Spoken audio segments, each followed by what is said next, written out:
آقا علیہ الصلوۃ والسلام کی بارگاہ میں حاضری ہوئی،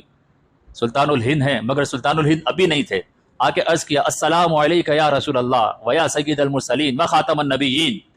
حضور کی بارگاہ میں آ کے مزار مصطفیٰ سرور دو عالم صلی اللہ علیہ وسلم پہ ادب سے کھڑے ہو کر سلام کیا. مزار سے جواب آیا وعلیکم السلام یا قطب المشائخ، کہ تم پر بھی سلامتی ہو اے اللہ کے نیک بندے. پھر اولیاء اکرام اور نے اپنی کتابوں میں لکھا کہ خواجہ معین الدین چشتی اجمیری رحمۃ اللہ تعالی علیہ نے سوچ لیا تھا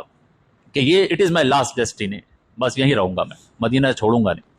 مگر آقا علیہ الصلوۃ والسلام کی طرف سے حکم آ گیا، خواب میں حضور علیہ الصلوۃ والسلام کا دیدار ہو گیا اور کہا اے معین الدین، تم اس دین اسلام کے مددگار ہو اور ہم نے تم کو ہند کی سلطنت عطا کر دی، ولایت عطا کر دی،